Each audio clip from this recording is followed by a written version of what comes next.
wanted to do a job. My father was an army officer. I've lived across the country because of him and with him and my family. I always wanted to be an Air Force pilot, purely limited to HCL. Okay. Right. Business. Why do they outsource? How does it help to HCL or to anyone in that area? Oh, okay. That way is it's a cost efficient. It's a sheer numbers. It's a numbers. Right.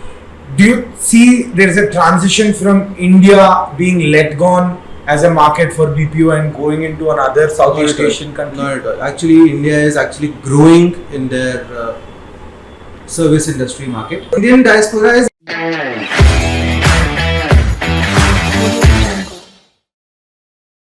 Welcome back to Beyond Business Hours. Today we have Piyush Mohan with us, my lovely dear friend, camarade, compatriot, you can call anything guys.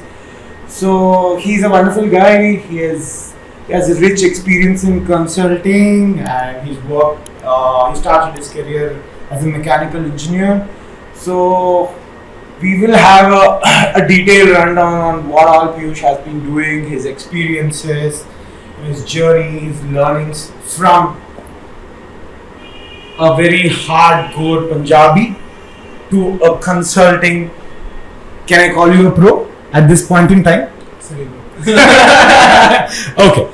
So from a hard boiling Punjab, Munda from Chandigarh, all the way in a big four today as a consultant, assistant manager if I'm not wrong. Yes. So over to you, Piyush. You can just tell me how are you feeling right now for about 2 minutes, and then you can get into your early age career. You know your start from mechanical engineer, and then how your career took shape and what all happened. Okay. Thank you for that lovely intro. I feel the very same. To talk about myself, I'm 35 years old.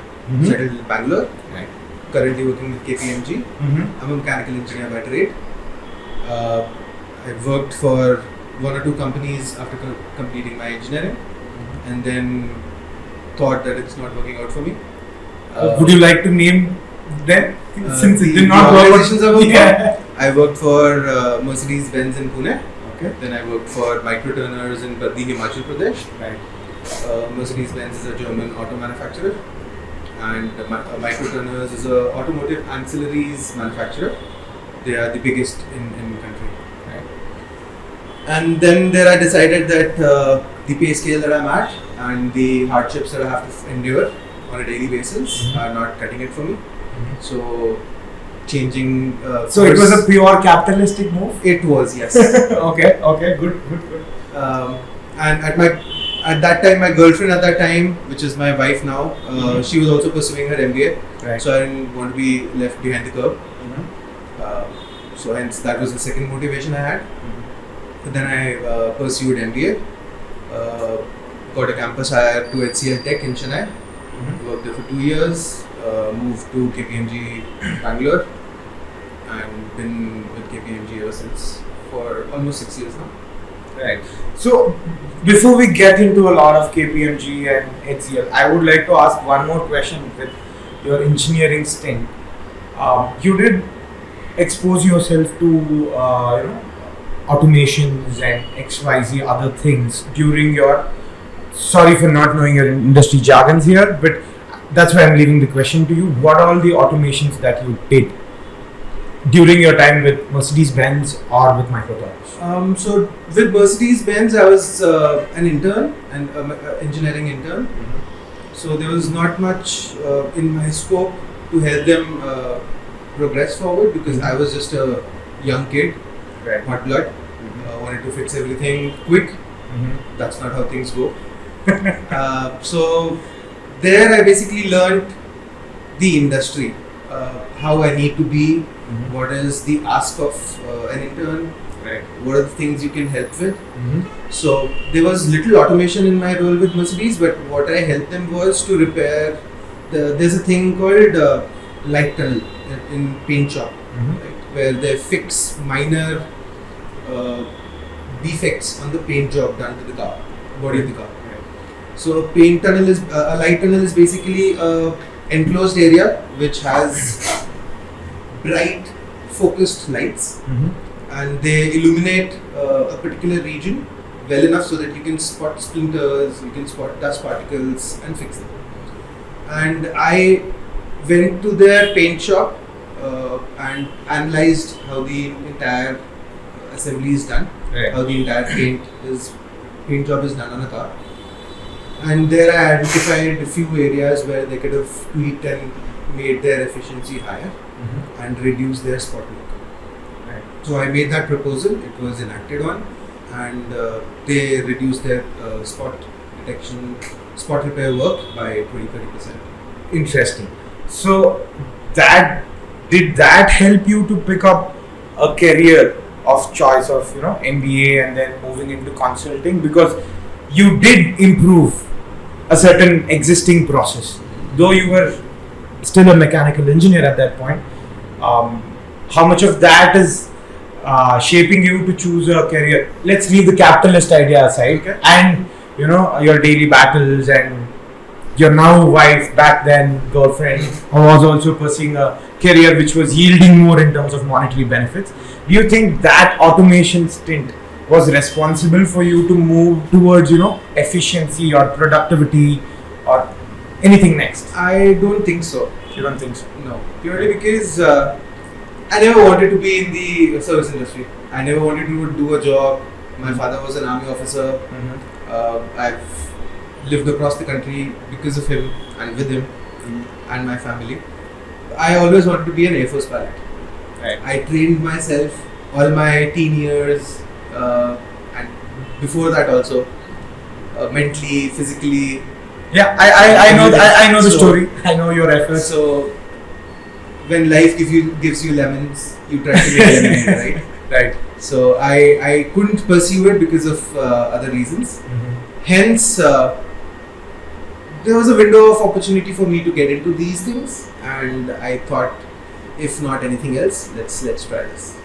Okay, so it was a typical move of venturing into MBA, where we both met for the first time, and from then on, and we are here.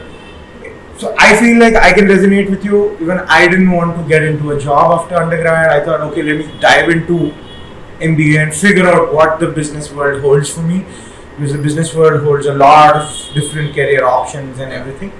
Now maybe our awareness or affinity towards what our career options is broader, but back at that point, it was still a very unknown testing water of sorts. Was that the same with you when you took up MBA? Yes. Because you came in with experience. I came in as a fresher to MBA, right? So can you talk a little bit more about? So it was not being exposed to multiple things. That was not an era of YouTube where people didn't know what YouTube was. Even if it was there, I started YouTubing probably in 2008. 2007 I had my first Facebook handle. Before that was, if I remember correctly, High Five and Orkut and things like that. Yeah. So the avenues of learning were very limited at that time, and people were also old school mentality. Either be a government employee, or you're no good. So and coming from an army background, yes, that was always one of the subsets of. I was lucky enough that my parents never pushed me to pursue that and only that. So they were very open, they were very helpful, and they provided me with a lot of guidance, helped me interact with a number of people with varied skill sets and job profiles. I interacted with doctors, with pilots, commercial pilots, merchant navy officers, many more, and all I understood after interacting with all those people is that none of those aligned with what I want to do in life. Okay. And so I thought that taking a chance, a leap of faith, like you do in Assassin's Creed, I took a leap of faith. Good reference, by the way. Yeah. So you wanted to make your own career path and build your own ship. Can I call it that? Maybe yes. I wanted to make my own mistakes and hope to learn from them. Okay. So in MBA, what are the things that made you to fixate or go in the direction towards? Let's start with project management, which was your immediate stint right after MBA, whereas I started my stint into sales, account management, and all the other hardcore foot on street kind of a sales job. So why did you, though we were together for the better part of the 2 years, you were very clear on not getting into sales. I know you said you don't want to get into service, but not sales and project management was your focus. Was that because you had an engineering expertise prior to MBA, or was it again you hit the nail, it sticks, or we'll figure out what better I can do next? That definitely helped.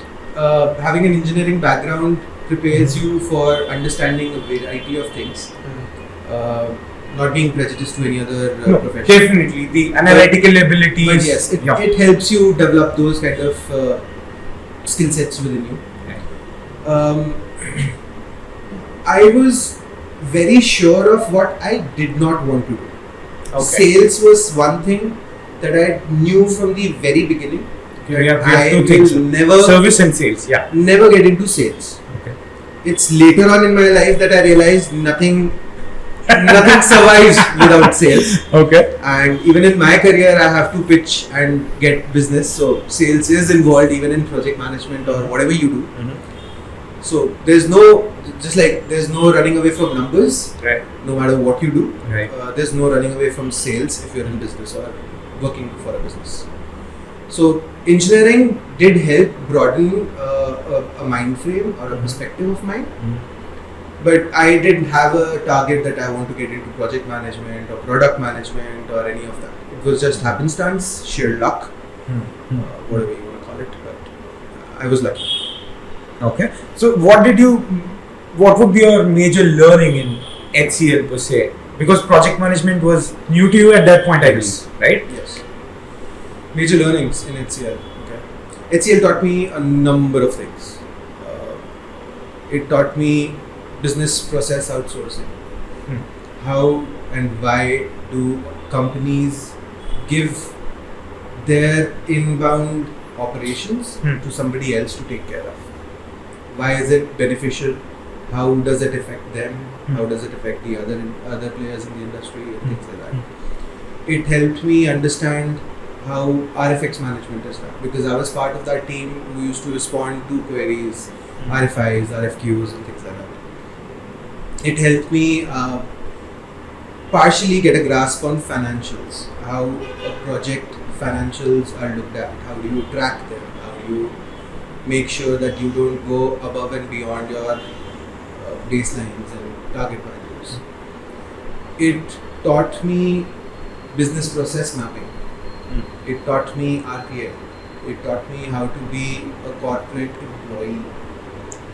That's a good one. It taught me a number of things, but I was not satisfied purely because I was in a city that I didn't appreciate much. Or the city didn't appreciate. You want to name the city? I don't want no hate coming to me or to you, so let's refrain from that. Okay. But yeah, I mean, so can we add a little bit of, sorry to butt in, can we add a little bit on what you felt that was necessary or needed in outsourcing BPO, that's the business process outsourcing? What did you specifically learn or understand in the RFQs, RPA and business process mapping? I believe I called out all the areas that you mentioned. Yes. Yeah. Okay. Specifically. Yeah, you can add one liner to each or anything that comes to your mind. Okay. So this is purely limited to HCL. Okay. Right. Business. Why do they outsource? How does it help to HCL or to anyone in that area? Oh, okay. That way, it's a cost efficient. It's a sheer numbers. It's a numbers. Right. So if I am a company in US or Europe or UK, I have higher wages to pay to my employees who are settled there on site. Whereas, like, I would pay $160 to somebody in US doing the certain things. Same task. And for the same task here in India, I would pay rather $20. So it's a huge cost saving. This has been happening for over a decade or two right now. Longer than that. If I'm not wrong. Do you see there is a transition from India being let gone as a market for BPO and going into another Southeast Asian country? Not at all. Actually, India is actually growing in their service industry market. Okay. initially there was long time ago there was a push for Philippines, Manila and all that areas. But companies realized that the skill sets in employees there is very limited. Or could it be the neutrality of the English that we carry and they are not able to bring in? A neutral English, partially, right? yes. We can fit in anywhere in the world. Yes. Right. Okay. So it's about your grasp on the language, which is used on a global platform. Your ability to learn new things, how quickly you can learn them and how deeply you can learn them. And your ability to educate people to harness or hone that skill set. Right. So that's largely there in the Indian diaspora. Indian diaspora, yes.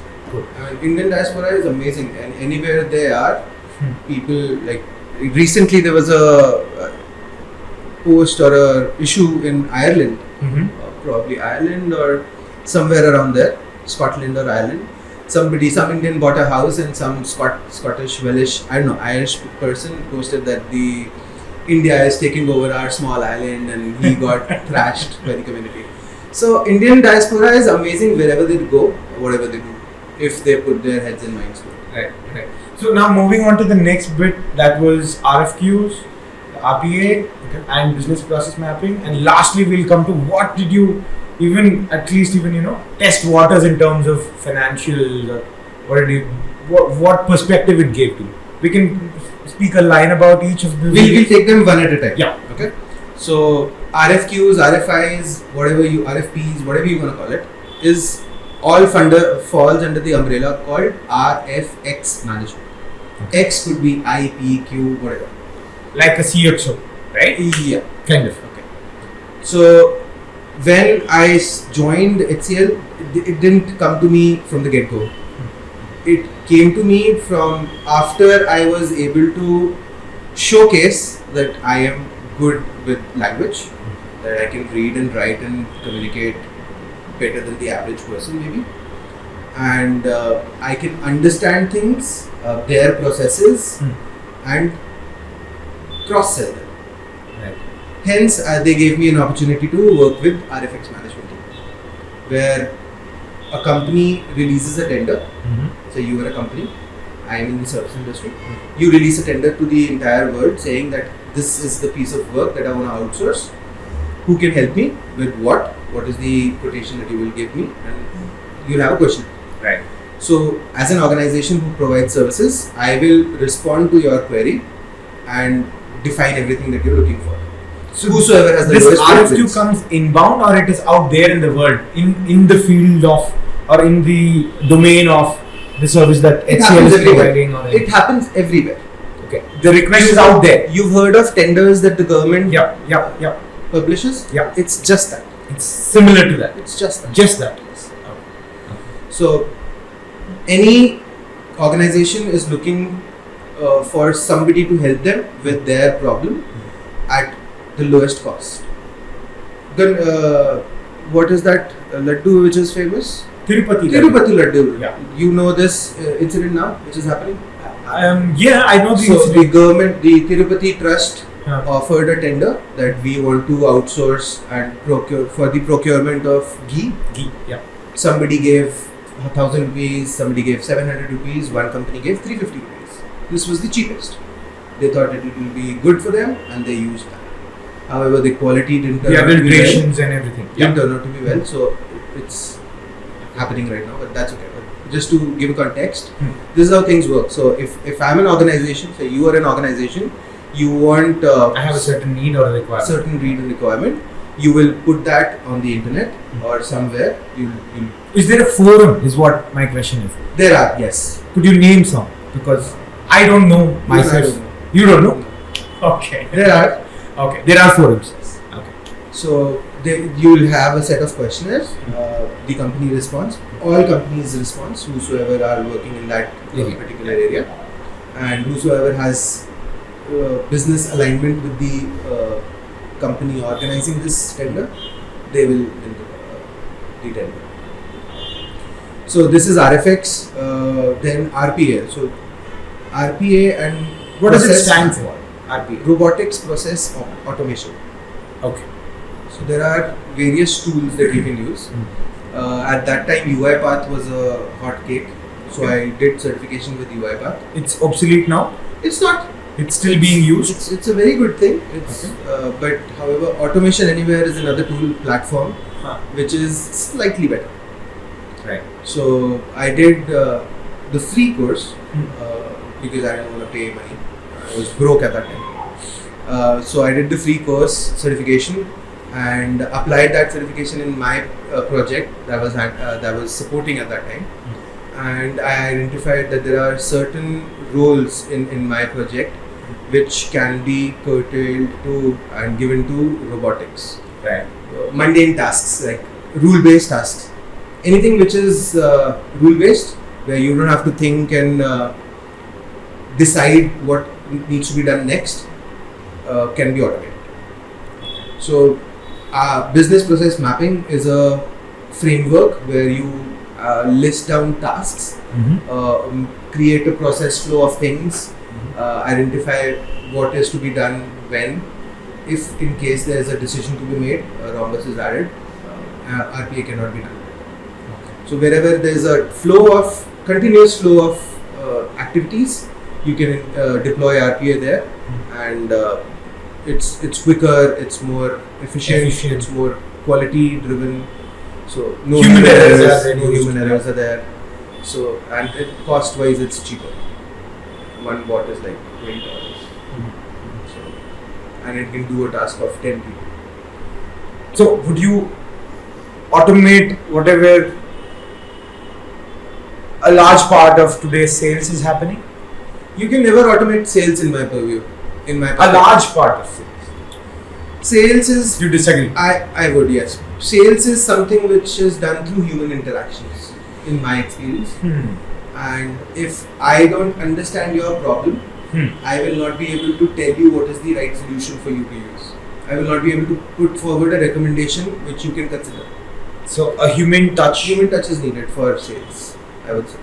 You can break the ice. Certain areas. You can break the ice. Only automatic can be done. Not going till the depth. Yes. So there's a gap to what automation can do and cannot do. Just like AI. Right. AI cannot do everything. But it can do most of the things, and it does it really good. And I think we are left with the finance part.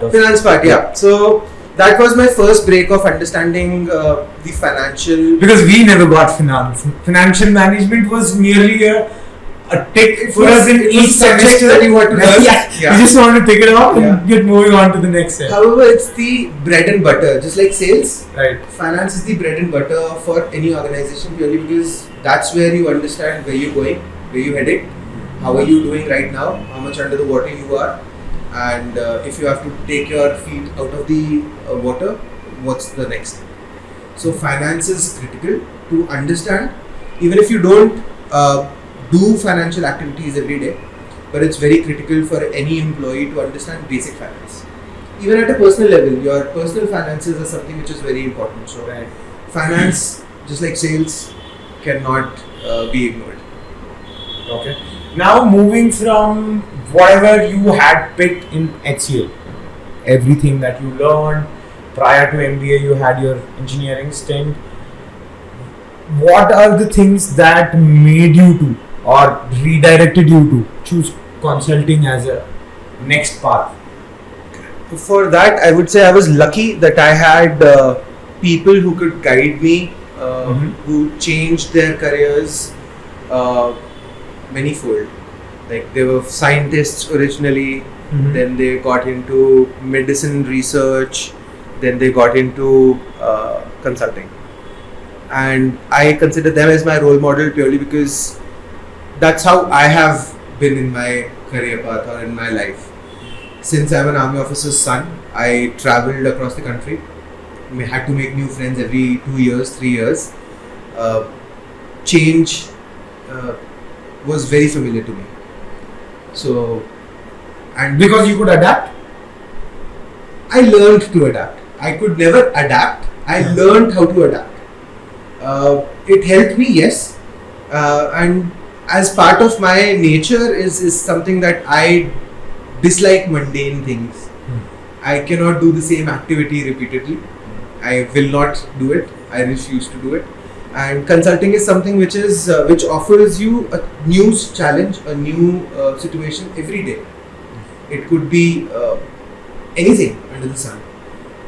Your projects could be anything under the sun. You can do projects for pharma industry, banking industry, tech industry, anywhere. And if you know the basics, the principles of what you need to do, you can deploy everything. You can do integrations, you can do software development, anything. Anything in life that you do is a project, right? If you have to make tea in the morning, that's a project. And if you know what needs to be done at what time, you add milk, you add water, you add tea leaves and whatever flavors you want to add, and you bring it to a boil, that's a project.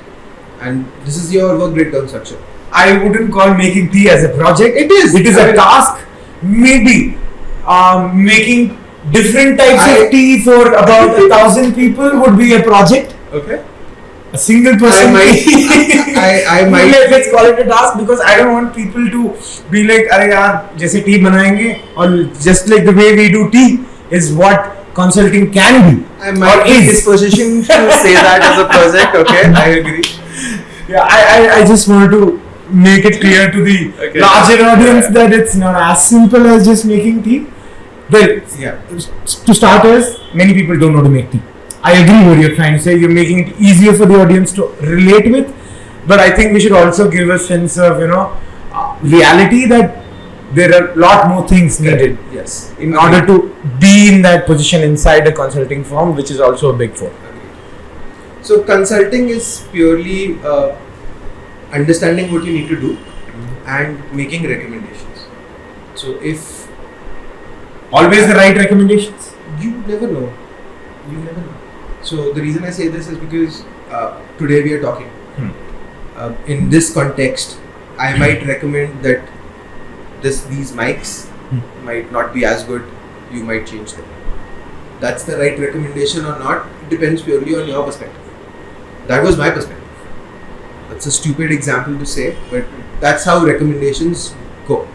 You understand the business, you understand your client's pain points, and then from your knowledge, your skills, whatever you understand of your organization, how they can help them, you make recommendations of these are the tasks that you are facing challenges with, these are the things that we do and we do very good, and this is the thing that we can help you achieve in this much amount of time at this cost, and then we'll help you learn, take it forward, provide troubleshooting and things like that. So essentially, understanding of the problem statement is primarily needed. Yes.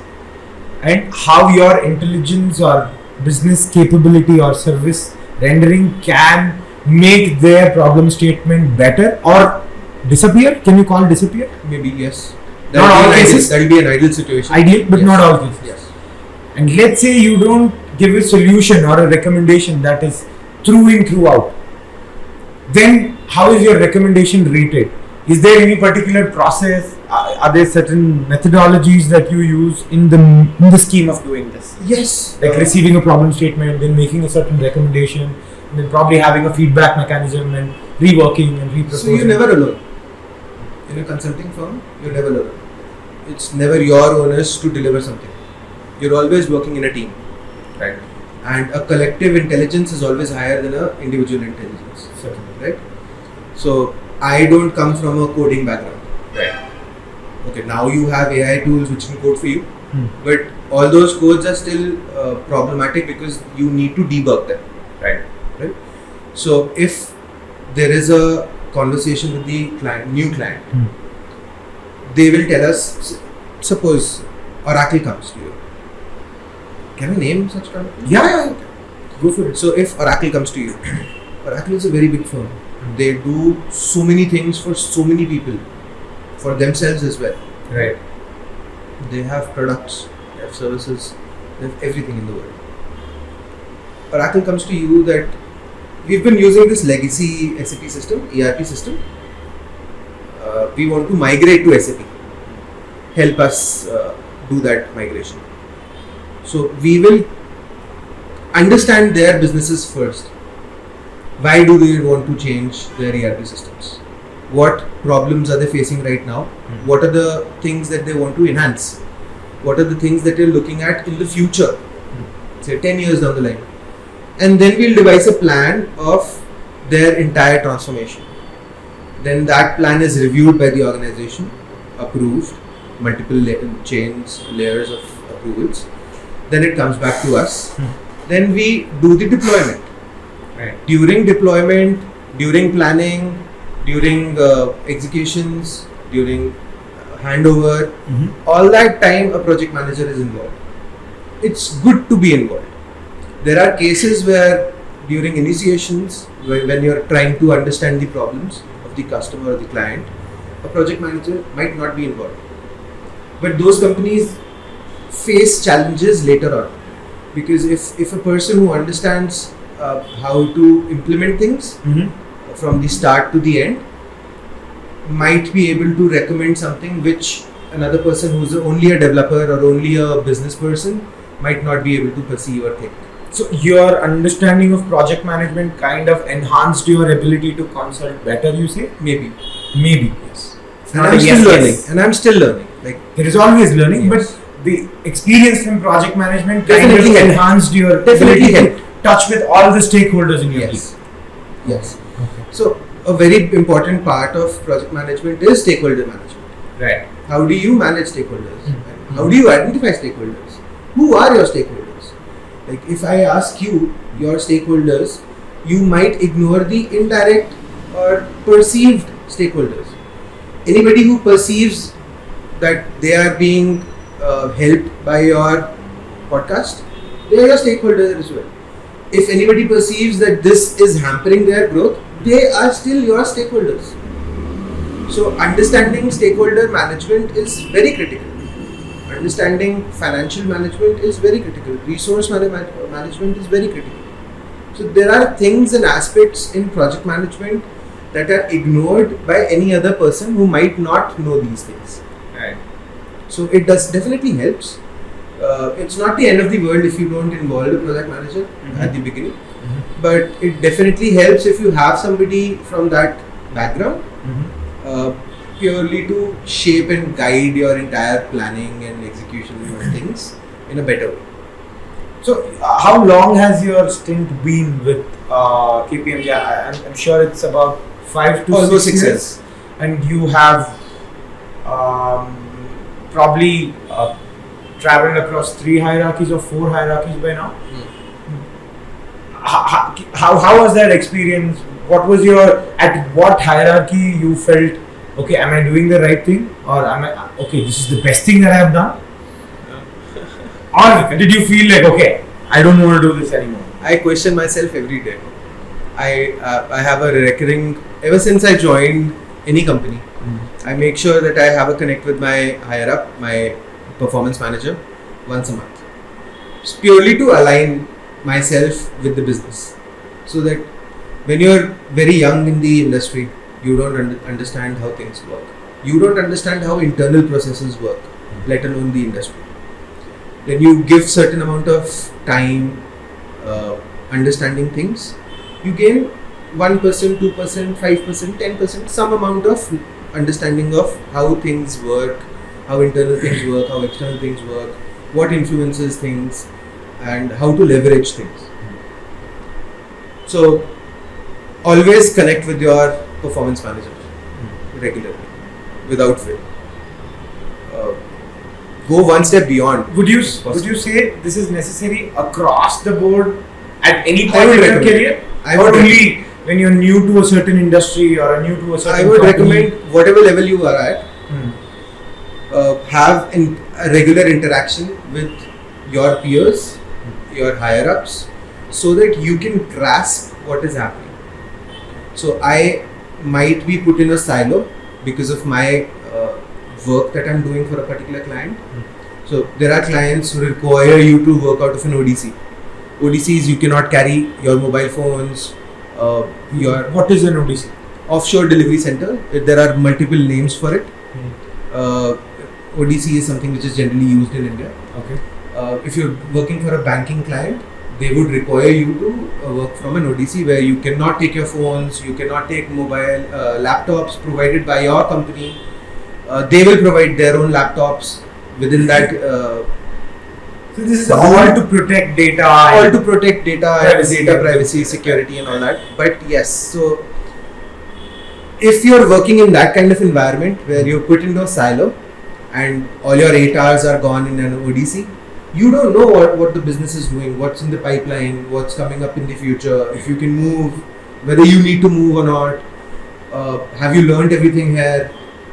What else can you learn? How else can you grow your skill set so that you can be a better team member?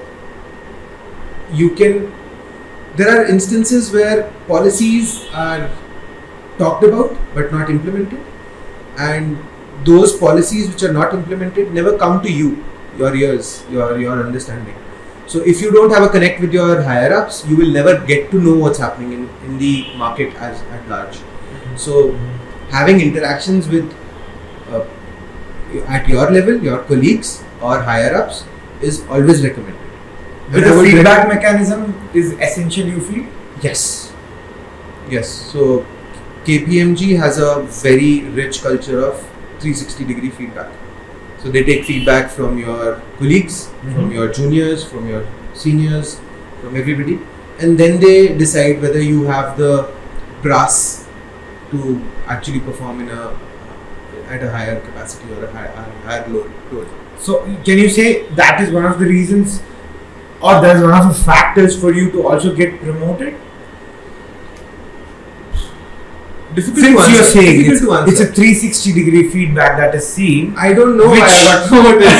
which is also leading towards can the individual go or deal or increase his bandwidth. Let's not say a promotion necessarily increases bandwidth or give him a new portfolio. I think I did. Or newer client. I think I did the right things in order for me to be considered for a bigger role, responsibility.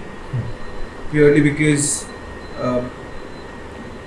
when you start your year, right, there's a goal sheet that you submit. These are the tasks that I will achieve in this year. If you achieve all those tasks that you've committed to, you might be considered a good employee and might be considered for a promotion. But big organizations have a tie period that only after 2 years we'll promote you, irrespective of the good work that you do. Exceptional cases The are hierarchies are also lean. Exceptional cases are always there.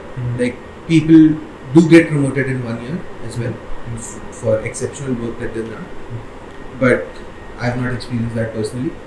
So I think my success career-wise was because I was diligent to understand what is required of me, deliver that, and go one step beyond.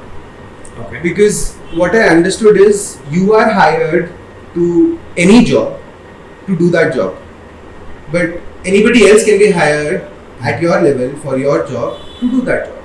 So what's the value add that you've done? The value add is the important thing that people are missing. I mean, if you don't provide more value than what was asked of you, you might be overlooked. So do you think that's Just to circle back, because I did RPA in my previous organization, I tried to do RPA in my current organization at that role, at that level where it was not required of me. But I still tried it. I did not succeed. That's a different story. I did not succeed because of tech challenges, and I was doing it alone. And a proof of concept was needed of me. I did that, but to go to a higher stage, we needed licenses of those tools, which was never approved. So I did value add in a certain way. I showed my people that this is worth doing, can be done. This is a snippet of how you can achieve it, and they sought value from that. So it was merely for you to show a proof of concept, and it should have a meritorious outcome. Only then a company would adopt your RPA or anyone's recommendation? No, Not meritorious, but if I hire somebody, I hire them for a particular job to do. If they do that job, they're a good employee. Will I consider them for promotion? Probably.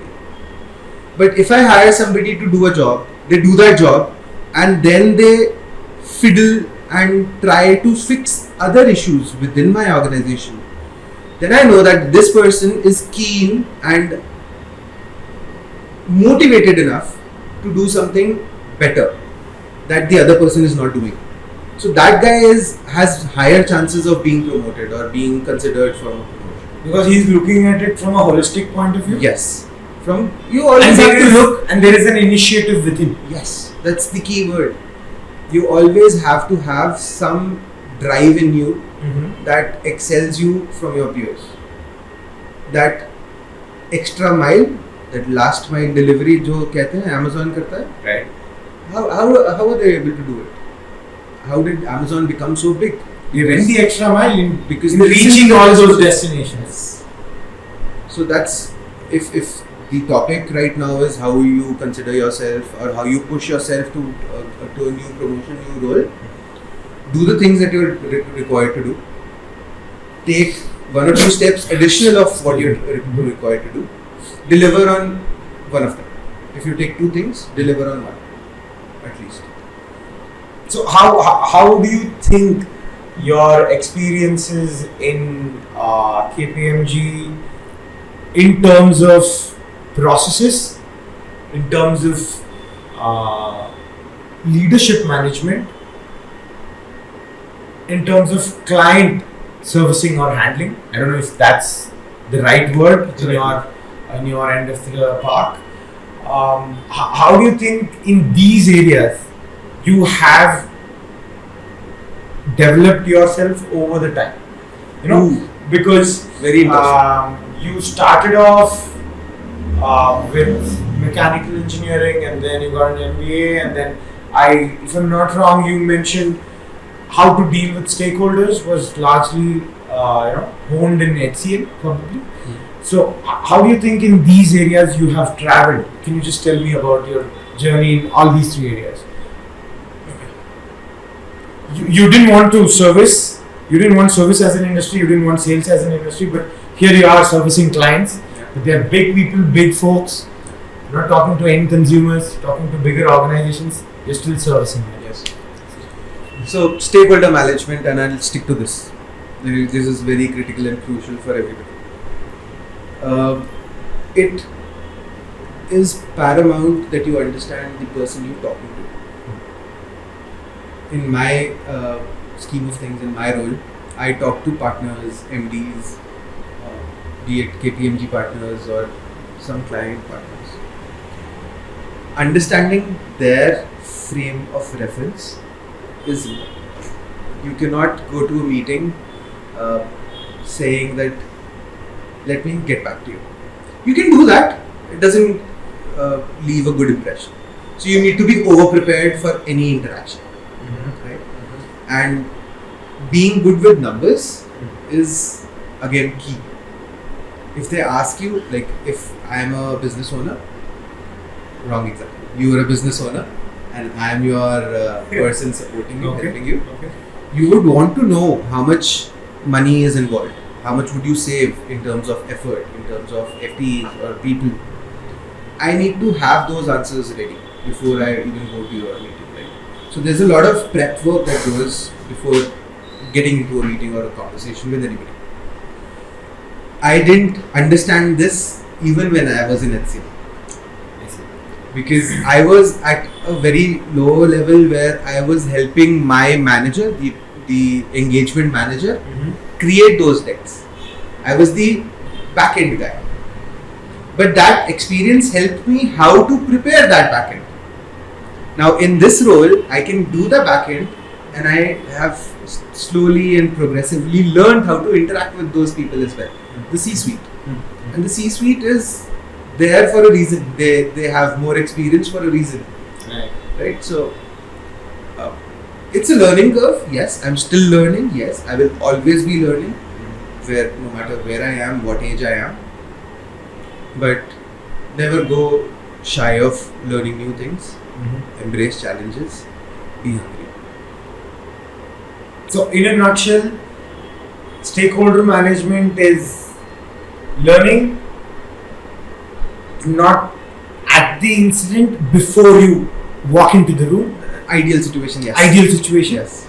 And be hungry to learn more and deliver more. Also understand the person, like the persona of the person. Right. The frame of reference. Frame of reference is The word important. that you exactly use. Yes, that's important Because everyone has their own way of speaking, they have their own tonality, the lack of better word, they have their own way of indicating, okay, this is not right, or this, can you revisit this, or Definitely. why are you doing this, right? and people have different ways of working. Correct. Somebody might like to have a conversation. Somebody might like to have an email, a detailed email, and other things. So you have to adapt. You as an individual have to be, again, 360? Maybe yes. 360 is a better word. Yes.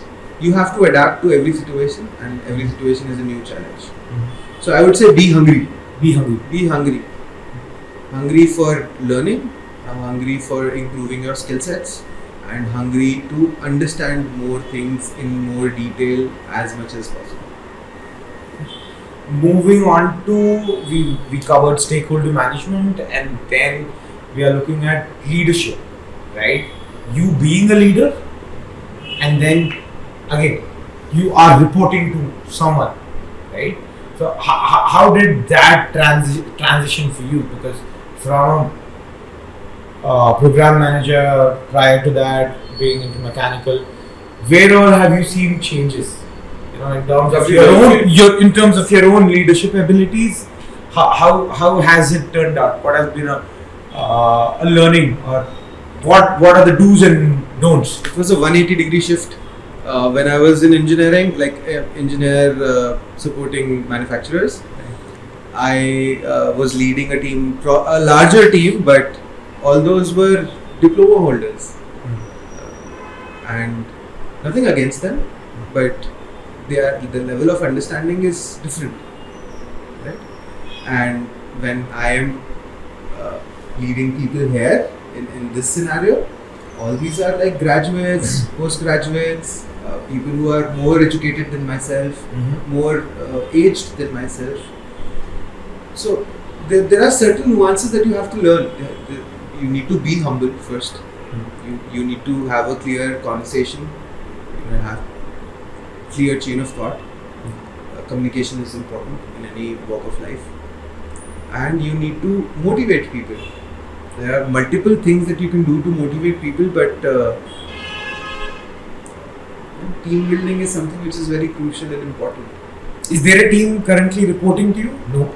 Not a team, Yes. few people. Few people. When you say few people, is it a small number? Is it Small a big number. So then we've covered leadership. Then where do you think you could have done better? Everywhere. I know you are a very critical individual, like how I am. You do a lot of introspecting. Every day is a new day. Every day you learn. But if you could call out one specific incident from Microturners, Mercedes Benz to HCL to now KPMG, and then we'll go back to if any of those areas that you have mentioned has come out of your experience from MBA. Yes, so I've done Blunders in HCL.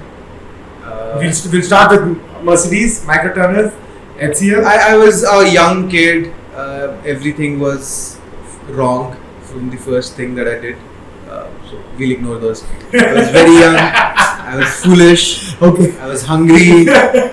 All wrong, negative things, positive things included. So A lot of young stuff. yes, right. So let's start from where I would say that you are accountable. Should we call our internship here? Oh, MBA no, internship? let's ignore that altogether. That was a good learning, Yeah. but let's ignore it for now. So my biggest mistake was that I projected my dislike of the environment created in the city that I was living in, and I projected it to my boss, my super boss. And that was not the right thing to do. That was not professional of me of doing it. But I wanted to vent it because I didn't want to worry my parents who were not in that city. I didn't want to worry my siblings. I didn't want to worry my friends. So the only person I felt would be easier target for me was my super boss. I vented out everything to him. He was is he a localite? No, not at all. He was a North Indian. And so now we know that's a South Indian state. Yes.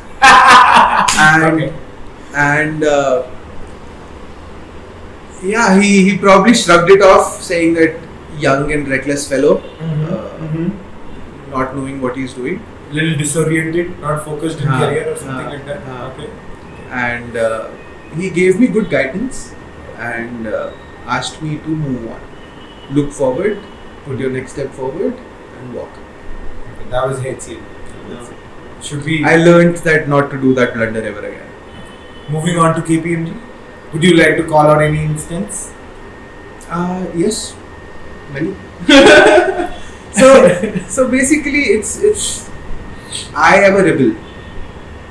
My nature is such that I don't take no bullshit. No the lack of bullshit. Yeah, probably yes. Yeah. I was searching for a better word, but thank you.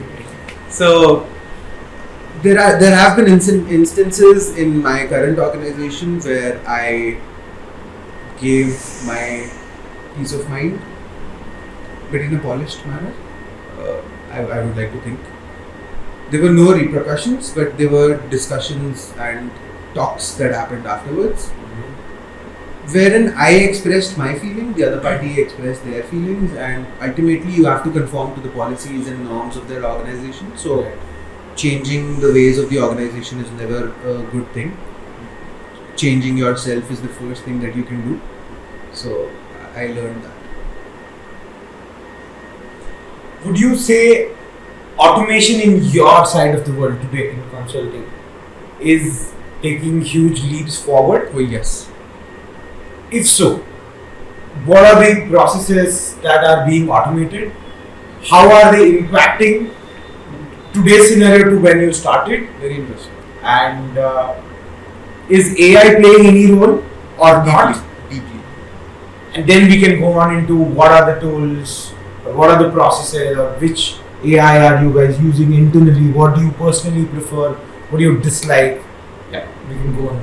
So, yes, any business would want to optimize efficiencies and qualities within their systems, processes, resources, wherever possible. And yes, in consulting, in any industry, AI is a big, and AI learns exponentially quicker. If it is learning how to walk today, it might take 5 days to learn how to walk, but the 6th day, when it learns how to walk on the 5th day, 6th day it will be sprinting. Like that's the exponential growth. So we definitely use very advanced tools. And could you name them? Are you allowed to? I am allowed to. We use GPT extensively. GPT is a tool which can help you design work breakdown structures, plan, create a project plan, or you give it any scenario. So GPT is basically a summarization tool, right? Of all the training data that has been fed to the LLM, it can synthesize that, tokenize it, synthesize it, and give you a summary of what it knows, and it knows more than anybody. So those summaries are more suited to you and can be applied in any situation that you want if your query is right.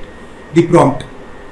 If you give the right prompt to the transformer. Yeah, there is always a debate. Sorry to butt in. Okay. There's always a debate with me Okay. as to why I don't get the best responses. And Probably take there's a 10-minute course on LinkedIn Learning on prompt engineering. Go through it. my folks your in prompts India are will be like, maybe you're just not asking the right words. Your English is too sophisticated. It doesn't matter. And It's just I feel like, yeah, even the right query or a prompt That's critical. is a significant that's critical. factor for you to land at an effective solution or a summary. Yes. I mean, I've been using GPT for a long time, and even till date, my first prompt is never right. I have to tweak the prompts, like the result that I It's a get. refinement. Yeah. So you have to refine it to suit it, to better suit your needs. But GPTs are very good. There are other automation tools that you can use within certain platforms.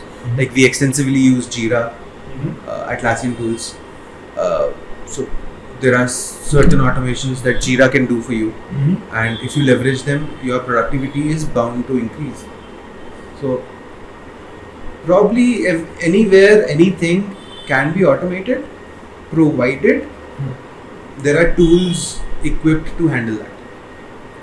So do you see these automations and tools, AI specifically, will largely replace most of your tasks or very few of your tasks, or will I it hope take not. over the entirety of consulting? I hope not, but if you recollect, OpenAI, OpenAI's vision is to create AGI, right?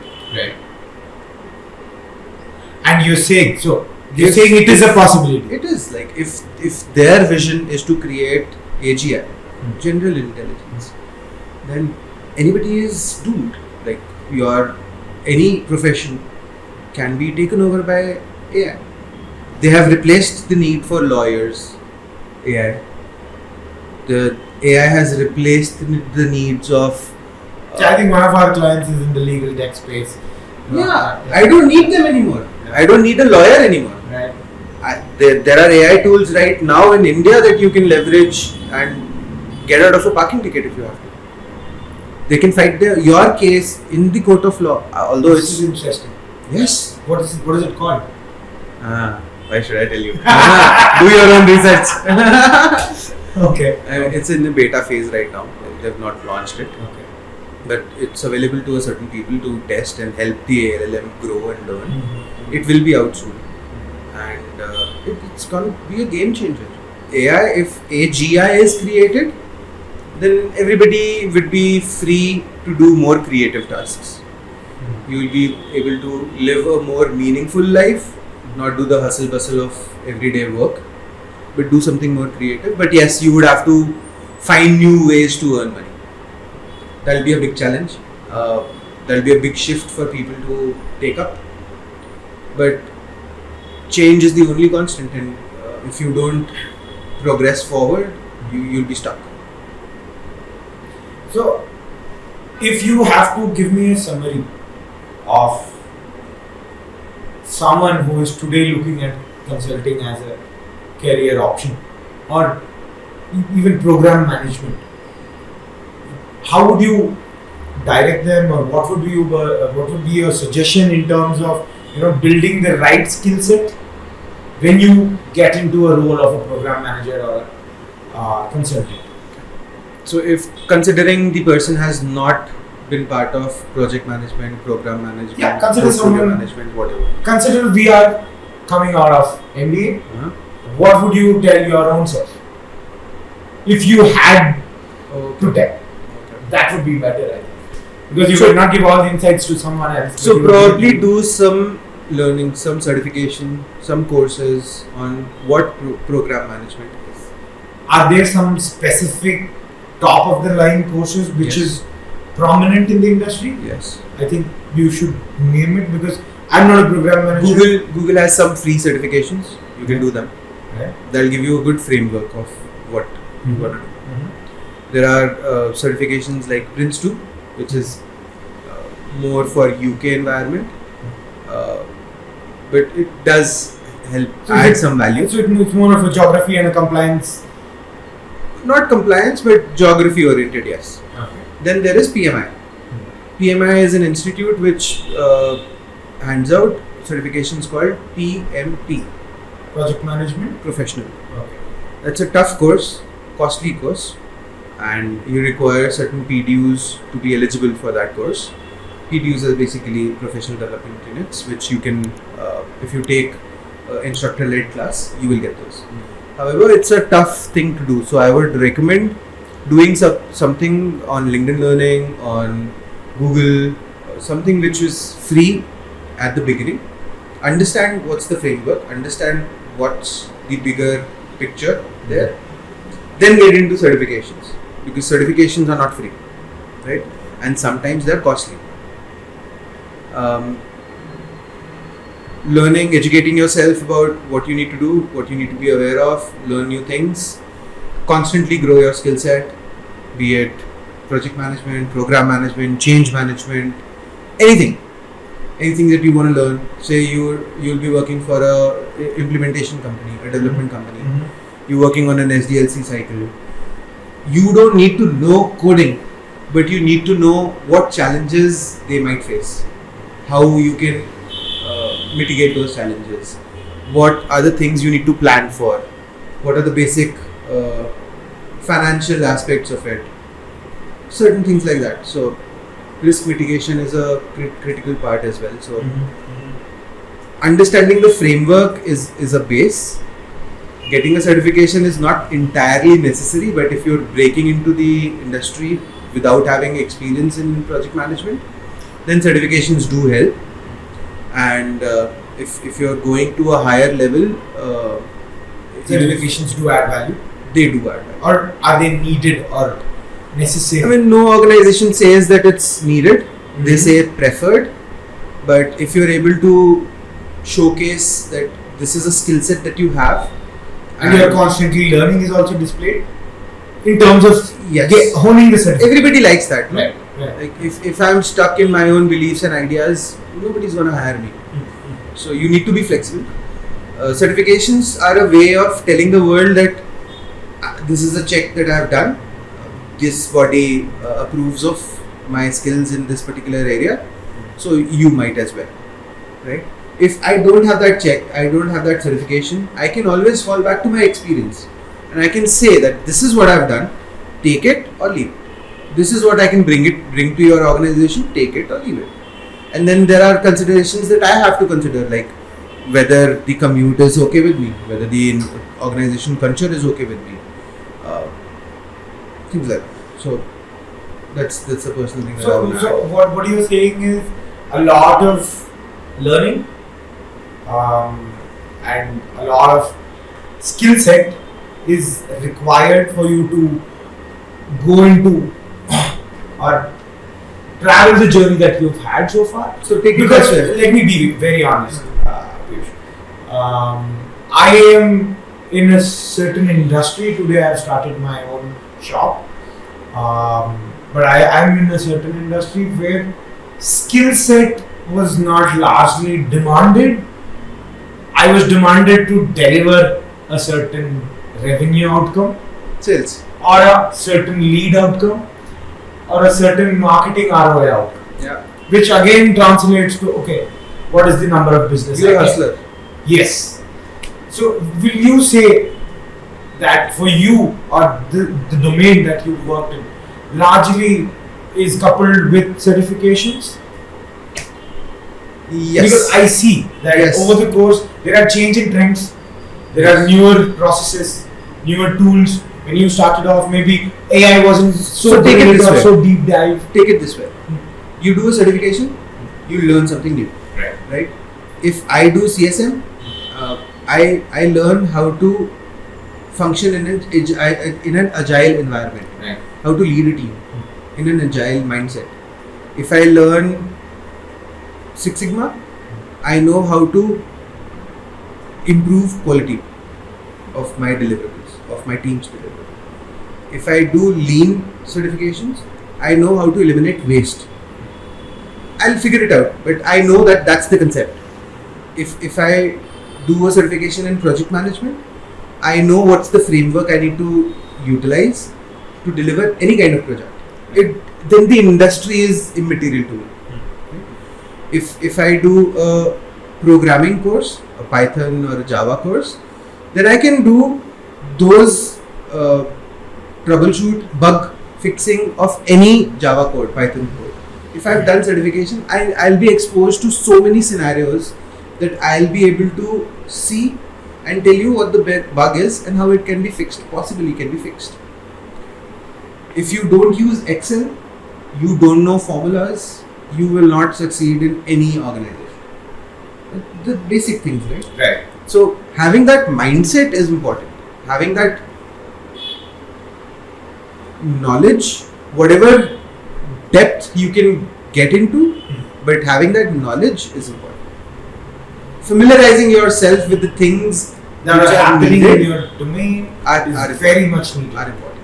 Like if I would have to say, I need to say what's working in today's emails. Why people are not talking to you on LinkedIn? Is there a specific hour that people respond to? What automation works? So let me ask you, do you use GPT for your email content? Like, have you leveraged it yet? We don't use GPT to throw out the copies.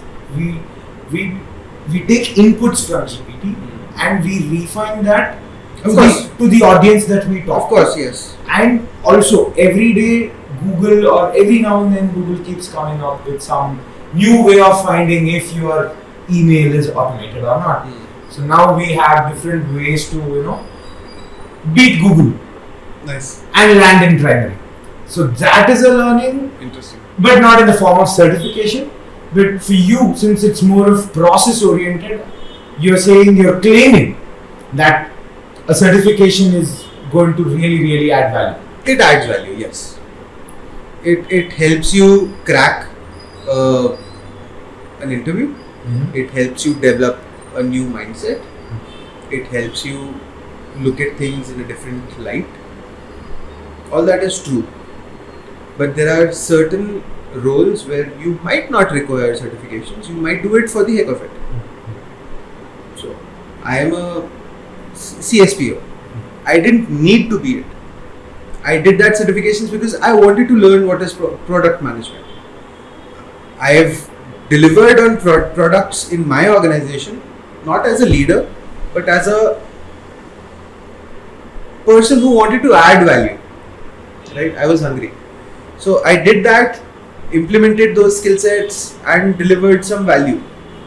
So maybe it depends on your outlook, what you need to achieve. If you want to break into project management, then having a certification in project management is a definite good thing. If you want to break into it. If you're already into project management, then it's a validation from a certain recognized body that you're okay at it. You can continue.